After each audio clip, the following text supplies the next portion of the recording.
Okay, so welcome to our physics class. Today we are going to deal with, we continue our topic on pressure. Consider our topic on pressure, and our objective in today's class, our objective in today's class is to derive the formula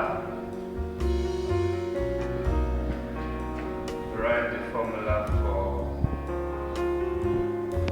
calculating pressure due to liquid column. So this is our topic in today's class. We want to derive this formula. But for us to derive this formula, I will refer you to the previous lesson. We had said that for us to calculate pressure, we know that pressure is given by force divided by area, because we know that the pressure is a force perpendicular per unit area. That is what we said last time. Pressure is a force perpendicular per unit area. So how can we derive the formula?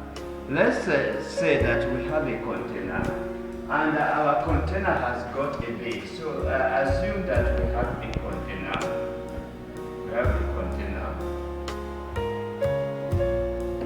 And this container has a base area. This is base area A with a height. And this height is h, and it has got density, liquid density.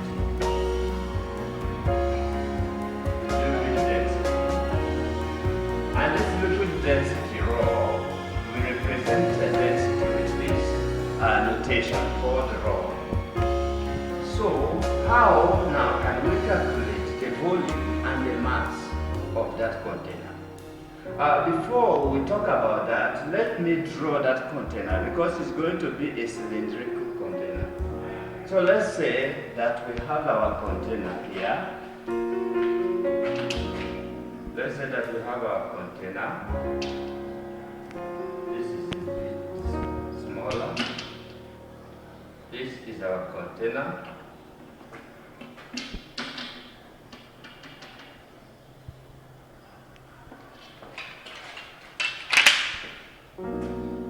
We have our container.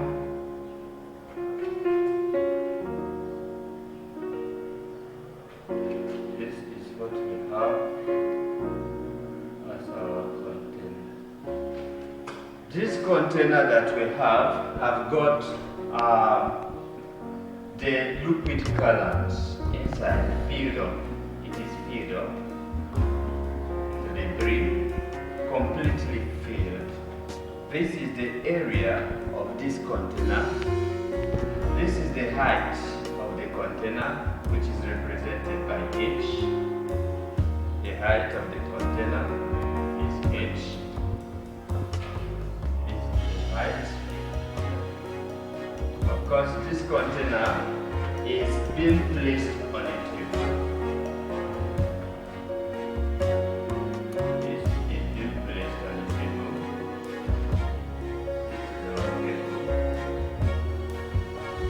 So this container is a cylindrical container.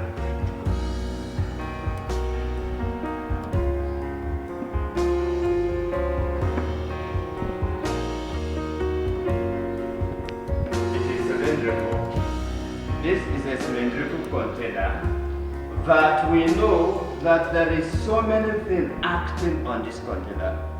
That includes the atmospheric pressure.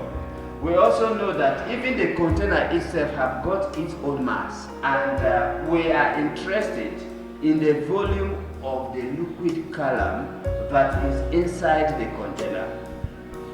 the liquid column. Because for you to derive the formula for calculating pressure due to liquid, you must refer to this container.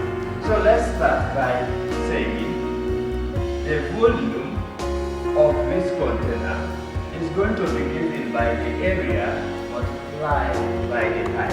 So it is area multiplied by the height. Then what will be the mass of this container?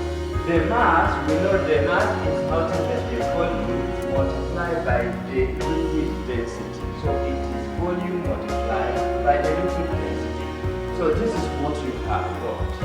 Now that we have this, our mass, therefore, we know that the volume is given as area multiplied by height. So our mass now is going to be area multiplied by height multiplied by liquid density, which is given as rho.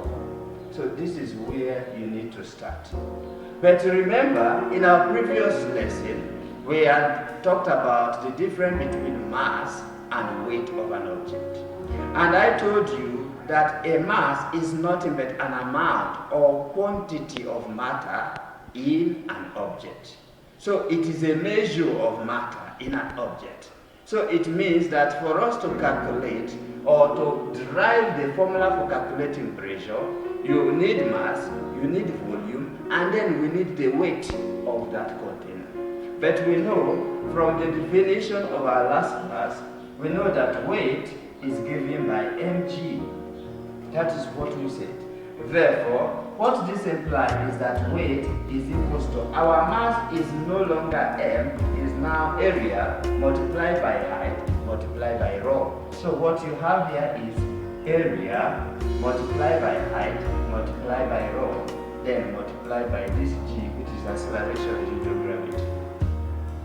Are we together, class? So this is exactly what we are supposed to do when we are deriving the formula for calculating pressure due to liquid current. So now I will refer you to our equation 1. This is our equation 1, which is the formula, general formula for calculating pressure. So what we have here, which is the weight of that object, is nothing but the force.